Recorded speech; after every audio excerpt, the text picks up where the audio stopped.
מאוחדים, עם ישראל חי, בעליות בירידות גם בשעות הכי קשות. Erev Tov, Shalom Uvracha, Parashat Vayechi cette semaine qui vient conclure le grand Sefer de Bereshit qui est surnommé Sefer HaYashar puisque il nous a montré un petit peu qui étaient les Yesharim dans la Torah, tous nos Avot qui nous ont montré un petit peu c'est quoi être droit dans la vie. Et bien sûr que ce Sefer Bereshit va nous accompagner au travers de toute l'année puisqu'on se doit de travailler, de continuer à travailler bien sûr les midot, le moussar, toutes ces belles choses qu'on a rencontrées dans le Sefer de Bereshit. Aussi, alors on est en cette veille de Ta'anit, le jeûne de Asara Betevet, le 10 Tevet, demain Be'ezrat Hashem, donc on aura aussi l'occasion de dire quelques mots. Donc Rabotai, permettez-moi de commencer avec deux petites perles. La première, on sait que Parashat Vayechi compte 85 psukim. 85, c'est la valeur numérique du mot P, la bouche. Et donc, la paracha commence par Vayechi Yaakov. Yaakov a vécu. Et elle se termine par Vayamot Yosef Vechol Echav. Yosef est mort. Et donc, de là, une allusion que Beyad Alashon, dans la bouche, il y a Chaim ou Mavet. La vie et la mort dépendent bien sûr, de la bouche. Combien on se doit de faire attention à ce qui sort de notre bouche, comment ça va être dit dans les moindres détails. Deuxième perle, puisque Yaakov Avinu, ce qu'il a demandé était de dévoiler le Ketz, il a demandé de dévoiler la fin des temps à ses enfants. Et voici que cette paracha, comme on le sait, elle est stouma, elle est fermée. C'est-à-dire que dans le Sefer Torah, on ne voit pas un intervalle de lettres avant la paracha. C'est-à-dire qu'elle est complètement fermée. Et Rashi de dire que chez Bikesh les galot et aketz les banav, Rashi a voulu bien sûr dévoiler la fin des temps à ses enfants, Venista mimenu, et on ne lui a pas permis de le faire, ça a été complètement fermé, comme cette paracha qui est fermée. Et donc, on dit, mais Yaakov Avinu, pourquoi tu as voulu dévoiler la fin des temps à tes enfants? Parce que tu as vu que parmi tous tes enfants, alors lorsque on voit les noms, les prénoms des enfants de Yaakov, ne figurent pas deux lettres, Het et Tet. Et donc, il n'y avait pas le mot Het parmi les enfants. Quand Yaakov Avinu, il a vu que c'était des tzadikim qui n'avaient pas fauté, alors on va leur dévoiler la fin des temps. Mais il n'y a pas aussi non plus les lettres Kouf et Tzadik qui forment le mot Ketz. La fin des temps non plus n'a pas pu être dévoilée puisque ces lettres ne figurent pas dans leur prénom. Mais plus profondément, Rabotai, lorsque Yaakov Avinu a réuni ses enfants pour voir s'ils étaient vraiment des tzadikim, alors les enfants ont tous dit Bepe Echad, Shema Israël, Hashem Elokeinu, Hashem Echad. Et Yaakov Avinu, il a répondu le verset Baruch Shem Kevod Malchuto Le'olam Va'ed. Et donc, on voit de là que c'était tous des tzadikim. La question qui saute aux yeux, comment se fait-il que Nistalka Ashrina Mimenu? Pourquoi est-ce que la Shrina, elle s'est enfuie de Yaakov pour ne pas que Yaakov, il ait à dévoiler la fin des temps à ses enfants? C'était tous des tzadikim, encore une fois. Rabota, écoutez le secret. Yaakov Avinu réellement a dévoilé la fin des temps à ses enfants. Ça va être quoi la fin des temps? Comme on le vit maintenant, Rabotai, on est dans les ténèbres. On est dans une situation où on ne comprend rien. Qui c'est qui peut expliquer ou justifier tout ce qu'on est en train de vivre depuis ne serait-ce que le 7 octobre? Et j'en passe, dans toute l'histoire du monde, combien de questions est-ce qu'on a? Et sur cela, Yaakov Avinu, alors il vient nous montrer. Lorsque toi, en tant qu'homme, tu as été mis de côté et tu ne comprends rien et tu ne vois rien non plus, alors c'est ça la fin des temps et c'est ça le dévoilement de la fin des temps. C'est-à-dire que Akadosh Baruch Hu, il vient nous montrer que c'est uniquement au travers de cette émouna qu'on aura pour lui que réellement alors on arrivera à comprendre et à dévoiler et mesurer c'est quoi la fin des temps.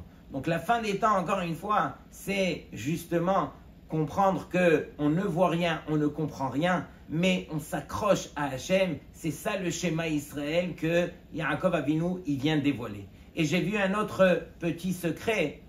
Lorsque on dit c'est quoi schéma Israël et Baruch Shem Kivod Malchuto Le'olam Vaed, on dit que dans ces deux psukim, il y a 3 fois la lettre Aïn.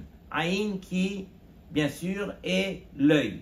Et tout le monde connaît la Mishnah dans Masechet Avot, Akavia ben Mahalal el Omer, Histakel bishlosha dvarim. Regarde ces 3 choses qui représentent réellement ces 3 Aïn qu'on retrouve dans ces deux psukim, et tu ne viendras pas à fauter. Quelle est la première chose?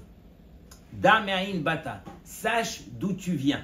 Lorsque tu réfléchis tous les jours d'où tu viens, ul anata oler, et où tu t'en vas dans ta vie, velifne mi ata ati liten din veheshbon, et devant qui tu devras rendre des comptes à la fin des temps, alors ces 3 haïns viennent se justifier pour dire que regarde les choses qui vont t'amener à comprendre que, encore une fois, tu ne comprendras rien, tu ne pourras rien voir, mais c'est uniquement autour de ta émouna que tu devras avoir confiance envers Hachem qui pourra faire justement la différence. Et donc, Rabotai, ça me ramène au début de la paracha. On sait que Vayechi, alors la valeur numérique de Vayechi équivaut à 34. Pourquoi 34? Nous disent Chachamim que les 17 premières années de la vie de Yosef, c'est Yaakov bien sûr qui l'a nourri, qui lui a fait tout le chesed pour permettre à Yosef de devenir celui qui deviendra. Et lorsque quelqu'un fait un chesed sur terre et qu'il le fait l'Eshem Shamaim, même s'il s'agit d'un chesed qui est obligatoire comme un père va le faire envers son fils, sans hésiter bien sûr, alors on verra que ce chesed lui reviendra. C'est ce qui correspond aux 17 dernières années de la vie de Yaakov, où c'est Yosef qui lui, à son tour, a pu nourrir son père, Yaakov Avinu. Mais regardez ce que un des Rishonim, Rabbeinu Chaim Paltiel, nous dévoile justement au début de cette paracha. Il nous dit, comment se fait-il qu'on ait employé le terme de Vayechi Yaakov? Normalement, lorsque on vient parler des années de la vie, alors on aurait dû employer le terme qu'on a l'habitude dans la Torah, Vayehu Chaye Sarah. De même ici, dans la suite du verset, c'est marqué Vayehi Yeme Yaakov Shene Chayav. Donc pourquoi est-ce qu'on a employé le terme de Vayechi Yaakov? Justement parce que ce Rishon vient nous dévoiler quelles étaient les vraies années de la vie de Yaakov. C'était les années où on a pu appeler ces années la vie. Vayechi Yaakov représente quelque part la simcha, l'entrain que Yaakov avait lorsqu'il faisait les mitzvot. Et à la fin de sa vie, comme on le sait, il était réuni autour de tous ses enfants, y compris Yosef, dans le Limoud à Torah, dans tout ce qu'on pourrait imaginer. Et donc, une fois que tout le monde était réuni, alors là, Yaakov Avinu, a vécu pleinement dans la simcha. Et c'est ça, Behemet, notre plus grande bracha. Souvent, on cherche une bracha, on va aller demander à un rav, on va vérifier quel ségoula, etc. La plus grande bracha Rabotai, c'est celui qui va justement apprendre à servir Hachem avec de tout son cœur, avec toute la plus grande simcha. C'est cette simcha qui pourrait accorder à l'homme justement toute la bracha qu'il va rechercher. On voit que Yaakov Avinu dans la Torah, c'est le premier à tomber malade. C'est marqué Hine Avicha Hole. Et donc, à partir de là, Yaakov Avinu, il fait venir donc justement Yosef et ses enfants, puisqu'ils ont entendu que Yaakov était malade. Et c'est là que Yaakov Avinu leur dit Becha Yevarech Yisraël, Yesimcha Elohim Kephraim Vechimenashe. Cette belle bracha que chacun d'entre nous ayons l'habitude et de bénir nos enfants Erev Shabbat ou à chaque occasion Rabotai. À chaque occasion qu'on a, alors on bénit nos enfants comme Ephraim et Ménaché. Le Targum, Yonatan ben Uziel, il dit que lorsque on fait une brit mila à un enfant, il conviendrait de le bénir justement par cette bracha de Yesimcha Elohim Kephraim Vechimenaché. Mais Rabotai, on n'a pas l'habitude de voir ça dans une Brit Mila. Et donc, le natif, il demande, il dit comme ça, mais comment se fait-il que lorsqu'on fait la bracha à nos enfants, alors on l'a fait au nom de Ephraïm? On sait que Ephraïm, qui lui était à un niveau spirituel extrême, est sorti de Ephraïm, nul autre que Yehoshua Binoun, qui va permettre à tous les béné Israël de rentrer en Israël et d'enseigner la Torah à tous les béné Israël. Mais pourquoi est-ce qu'on bénit nos enfants aussi que Ménaché? Ménaché, comme on le sait, qui avait un niveau spirituel qui était plus petit, moindre que celui de son frère Ephraïm. Donc pourquoi encore une fois bénir qu'Ephraïm, Vechi Ménaché? Qu'est-ce que Ménaché vient rajouter dans cela? Donc Rabotai, Ephraïm, bien sûr, il vient justement représenter le Koach HaTorah, la grandeur de ce Limoud HaTorah. Et bien sûr qu'on bénit nos enfants comme Ephraïm, qui a eu le mérite de ressembler à cette Torah. Mais Ménaché, nul autre que Ménaché, Rabotai, c'était le bras droit de son père Yosef. C'est lui qui devait organiser comment est-ce que tout devait passer au niveau de comment est-ce qu'on va nourrir tout le pays d'Égypte, comment est-ce qu'on va gérer tout ce qu'on a reçu pendant toutes ces années. Et dans tout ce que Ménaché touchait, il y avait la bracha. Il avait la bracha. Et donc, Ménaché, quelque part, c'est lui qui était le chef d'orchestre. C'était grâce à lui que toute la bracha passait. Et donc, quelque part, lorsque on fait la bracha, on fait le kiddush lors d'une Brit Mila, on dit « Keshem shenirnas la berit, car yikanes la Torah », Torah qui est représentée par Ephraïm. Et ensuite, la Choupa qui est le but justement de l'homme. L'homme est venu sur terre pour se marier, pour justement donner une suite. Et ensuite, où les Ma'asim Tovim ont fait représenter ici Ménaché. Ménaché justement qui a toute sa place puisque finalement il représente les Ma'asim Tovim. Mais Rabotai, j'ai vu une belle explication. Pourquoi est-ce qu'on compare nos enfants à Ephraïm et Ménaché beaucoup plus que Moshe et Aharon, beaucoup plus que Abraham, Yitzhak et Yaakov, etc. Et on répond comme ça, que finalement, lorsque Yaakov Avinu a dû croiser ses mains pour bénir, donc la main droite sur le petit Ephraïm et la main gauche sur Ménaché, à ce moment-là, personne ne s'y attendait à un scénario pareil. Et on voit que Ménaché, juste à ce moment-là, n'a pas jalousé son frère Ephraïm. Et donc, on se demande, mais comment Ménaché a pu justement arriver à un niveau pareil que peut-être que ça aurait été justifié même de jalouser ou de ne pas comprendre qu'est-ce qui se passe. C'est Ménaché le grand, normalement la main droite aurait dû arriver chez lui. Ménaché vient quelque part nous livrer un message qui devrait nous accompagner toute notre vie. Ménaché, lui, il dit, alors c'est vrai que Ephraïm a reçu une plus grande bracha que la mienne. Mais moi, je suis venu sur terre pour servir Hachem. Qui c'est qui a dit que servir Hachem, c'est de recevoir la plus grande bracha? Moi, je suis venu recevoir la bracha que Hachem m'a accordée avec tous les principes que Hachem m'a donnés à moi. Et donc, je n'ai pas à regarder ni Ephraïm, ni ce que Ephraïm a reçu. Je suis là pour servir Hachem pleinement avec ce que Hachem m'a accordé à moi. Et donc, la bracha que je devais recevoir devait passer par la main gauche de mon grand-père Yaakov. C'est celle-là que je me suffis pour servir Hachem pleinement. Et donc, Rabotai, c'est exactement le message. On demande à Hachem, s'il te plaît Hachem, bénis nos enfants qu'Ephraïm, qui représente bien sûr la grandeur spirituelle, la Torah, ou qu'Ménaché, qui lui a compris quel était son rôle sur terre. Et justement, lorsque chacun comprend son rôle sur terre, alors c'est là qu'on a la vraie simcha, c'est là qu'on trouve l'équilibre qu'on a besoin à l'intérieur de nous. Et donc, Rabotai, on a dit que Becha Yevarech Israël, et donc les deux exemples de Ephraïm et Ménaché représentent aussi autre chose. Lorsque Ephraïm et Ménaché se retrouvaient en Égypte, alors bien sûr que Yosef, il a dû étudier avec eux, mais combien il a pu étudier avec eux? Combien il a pu prier avec eux? ils n'avaient pas de minyan, ils étaient livrés à eux-mêmes. Yosef était d'un côté très occupé, et donc Ephraim et Ménaché devaient se battre avec eux-mêmes pour surmonter toutes les épreuves de l'Égypte de l'époque.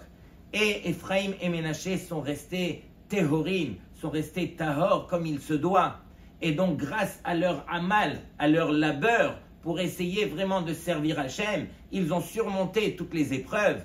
Et donc, il convient pour nous de bénir nos enfants comme Ephraim et Ménaché grâce à tout ce amal, justement, qu'ils ont vécu. Et donc, Rabotai, il y a un Rav à Beit Vagan. J'ai entendu une belle histoire de sa part, c'est Rav Avraham Atia. Et donc, il a ramené une histoire au nom de nul autre que Rav Ovadia Yosef Zatzal. Une fois, un couple qui n'avait pas d'enfants depuis de nombreuses années sont venus voir le Rav Ovadia. Vodarav, faites-nous une bracha pour des enfants. C'est ce qu'il leur a fait. Il leur a fait la bracha. Et ils n'ont pas eu d'enfants. L'année suivante, ils sont revenus. Deuxième année, Vodarav, des enfants, s'il vous plaît, une bracha. Il leur fait la bracha.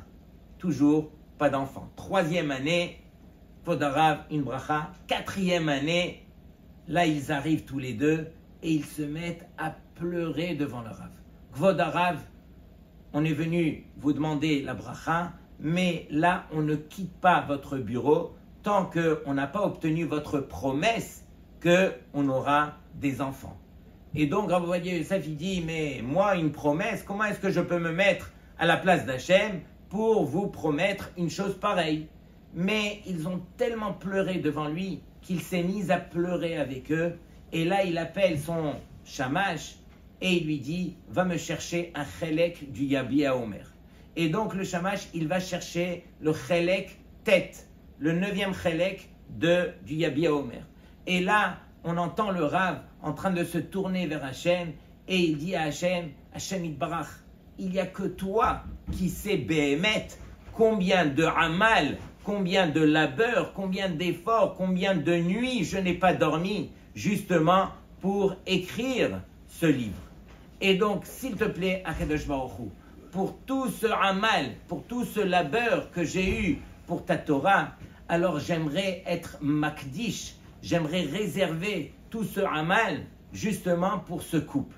Imaginez, Rabotai, tout ce amal, toutes ces années de Torah, je l'accorde pour ce couple pour que éventuellement qu'ils aient des enfants.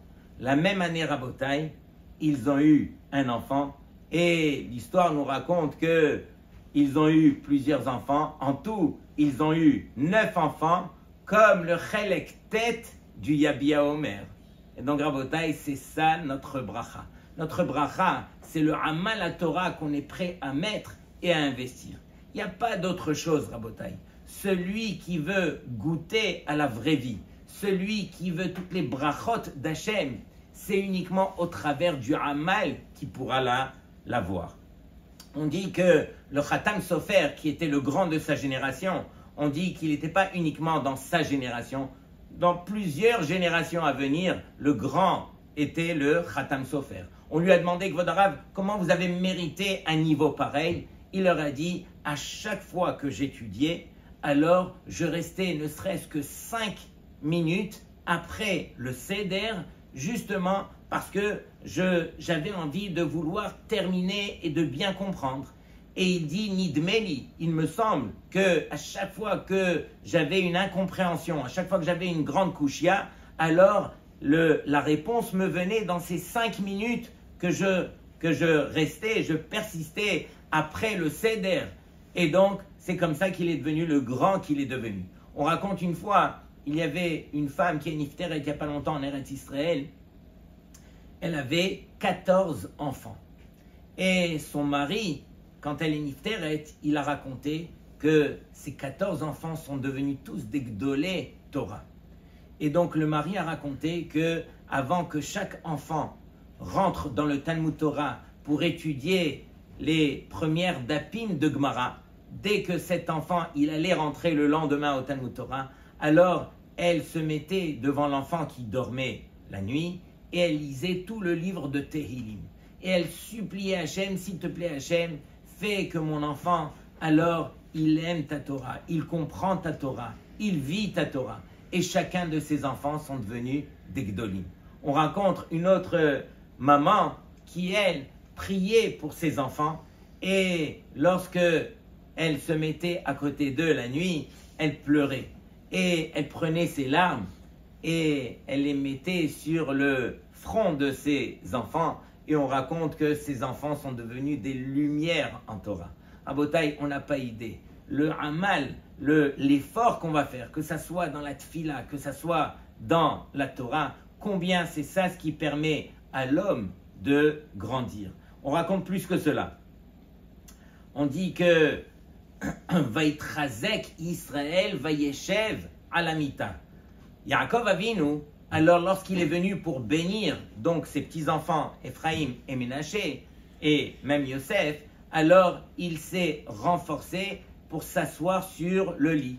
Et on dit, mais pourquoi la Torah nous raconte une chose pareille? Qu'il s'est renforcé, il s'est assis avant de les bénir. Et donc, on dit qu'il y a une énorme différence entre la tefila et la bracha. Akadosh Baruch Hu, il sait très bien que lorsque une personne elle vient prier vers lui, il connaît son intention, même s'il est allongé sur un lit, Akadosh Baruch Hu, il sait s'il a les forces de se lever ou pas. Mais en ce qui concerne la bracha, alors la bracha ne pourra se réaliser que si Béhémet, celui à qui on va faire la bracha, il va croire dans la bracha. Donc tout dépend du mitbarech, de celui qui va recevoir la bracha. Si lui, il croit en la bracha, alors là, la bracha, elle pourra retomber. Et donc Yaakov Avinu, il s'est dit, mais si je reste allongé, mes petits-enfants ne vont pas croire que je suis en train de donner une réelle beracha. Peut-être qu'ils vont croire que je suis déjà trop fatigué et qu'il n'y a que mes lèvres qui sont en train de bouger. Et donc, il a voulu leur montrer que non, c'est en pleine conscience que je viens vous bénir. Et pourquoi il a fait cela? Justement pour que ces petits-enfants, ils aient la émouna dans la bracha. Et c'est uniquement de la sorte que la bracha, elle va retomber. Et donc, imaginez Rabotai, à chaque instant où on a l'occasion d'aller voir un rave prendre sa bracha, alors c'est à nous de faire ce travail, de croire dans la bracha que le rave va nous accorder. Lorsque tous les jours, on a le mérite de pouvoir assister à Birkat Kohanim, alors on doit croire dans cette bracha que Akadosh Baruch Hu a accordé aux Kohanim de nous faire, ainsi de suite. On raconte une fois un avrer qui n'avait pas d'enfant. Et donc, cet avrer, lui, il s'est dit, mais j'ai appris que si finalement, moi, je m'occupe des enfants d'Hachem qui sont quelque part égarés, alors Akadosh Baruch Hu aussi m'accordera un enfant. Et donc, il a appelé l'association de Lev Leachim en Israël, qui s'occupe des gens qui sont tellement loin de la Torah. Et donc, il a demandé, s'il vous plaît, donnez-moi une personne avec qui je peux étudier. Et donc, on lui a présenté quelqu'un qui venait d'un kibbutz, mais qui a demandé, moi je ne veux ni qu'on me parle de religion, ni qu'on me parle de mitzvot, moi je veux juste apprendre à étudier. Ça m'intéresse d'étudier, plus que cela, je ne veux rien savoir. Et donc, on lui a accordé donc ce jeûne, et ils étudiaient de temps en temps, une fois par semaine ou 2 fois par semaine, et bien sûr gratuitement. Et donc, au travers de toute l'année, le jeune appréciait énormément le limoud qu'il faisait avec cet avrer. Arrive la période des fêtes. Et le jeune, il lui dit, regarde, ne me parle surtout pas des fêtes ni des mitzvot, je t'avais averti.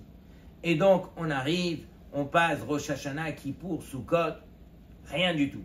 On arrive à Hanouka, il lui dit, dis-moi, allume les nérodes de Hanouka. Il lui dit, mais je t'ai averti. Moi, on ne parle pas de mitzvot avec moi. Il dit, non mais Hanouka, même les non-religieux, ils allument la Hanoukia. Il dit, non mais moi, je suis prêt à manger uniquement les beignets.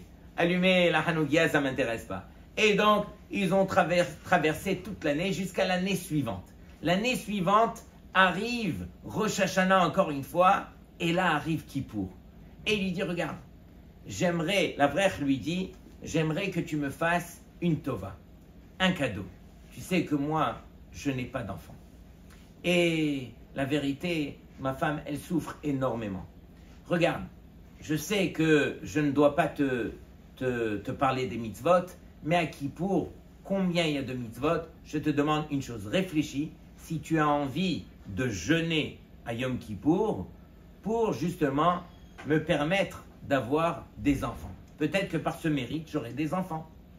Et donc il lui dit, regarde, moi je t'ai dit, je ne suis pas là pour faire les mitzvot et ça ne m'intéresse pas, mais la vérité, ici, il s'agit de faire quelque chose justement pour faire du bien à quelqu'un qui me fait du bien. Depuis plus d'un an, tu étudies avec moi gratuitement, tu prends de ton temps. Alors écoute, laisse-moi réfléchir. Peut-être que je vais prendre sur moi de jeûner à Yom Kippour, mais une seule chose, je te demande, ne m'embête pas avec les tfilotes, les prières, ni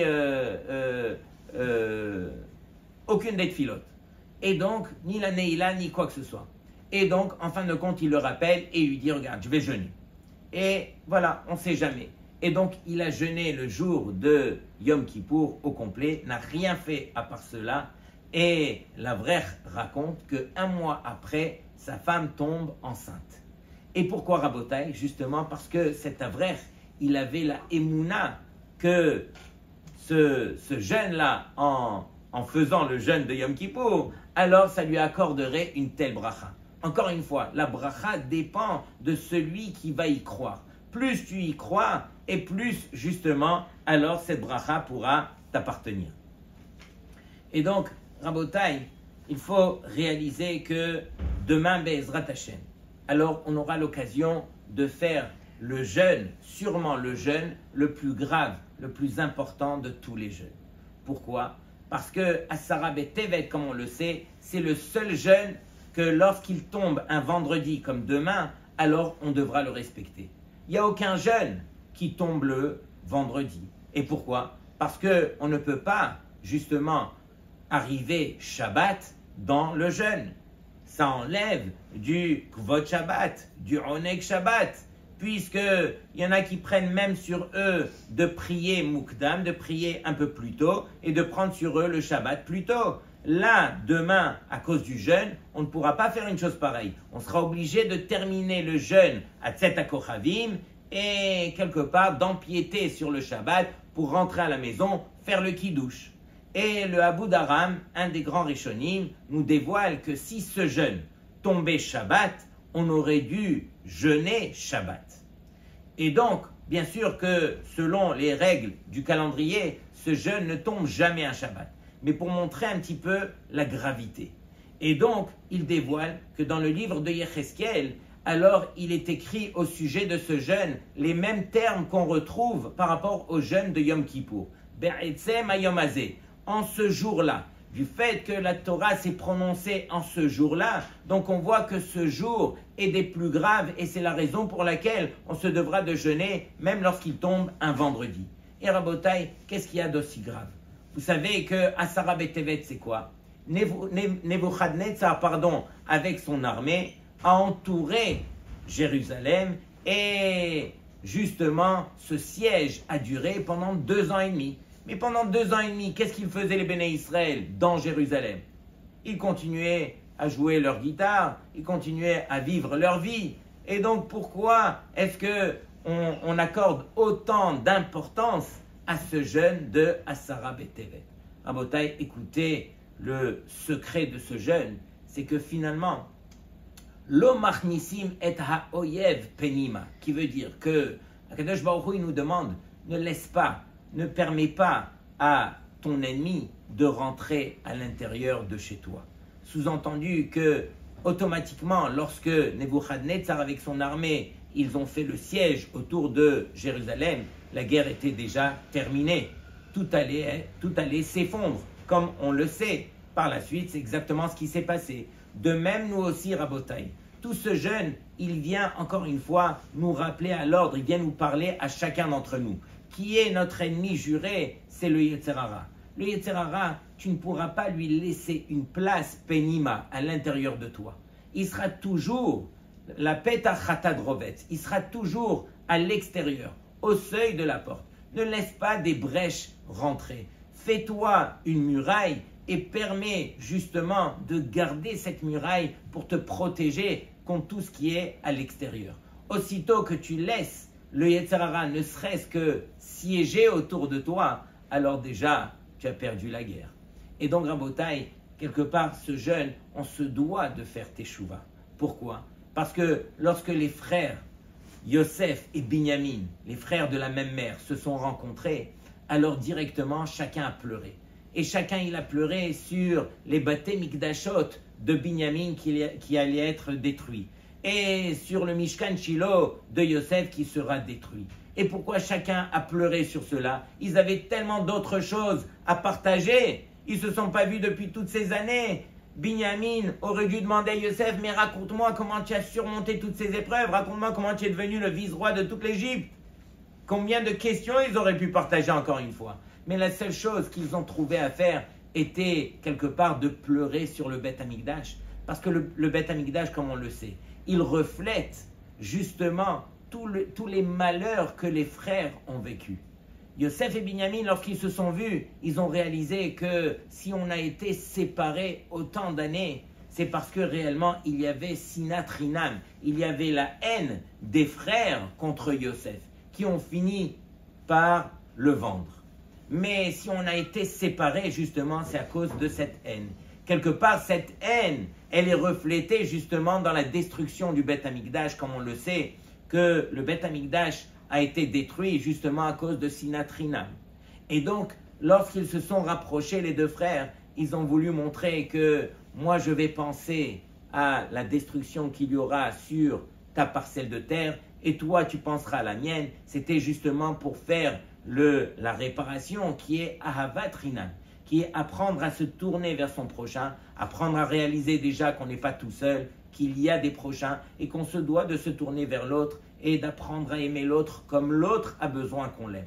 Et donc c'est ça quelque part le jeûne de Asara B'Tevet, où on se doit, Rabotai, de faire des efforts justement pour enrayer la raison qui nous force à jeûner d'année en année. Rabotai, qu'on se renforce Bezrat Hashem, qu'on continue à prier à Hashem, qu'on réalise que le Amal, c'est notre quelque part, c'est notre bracha la plus grande et qu'on continue à bénir nos enfants. Qu'Ephraim Vechi Menashe. Shabbat Shalom לכולכם. הקדוש ברוך הוא שומר עלינו, אז מי יכול עלינו?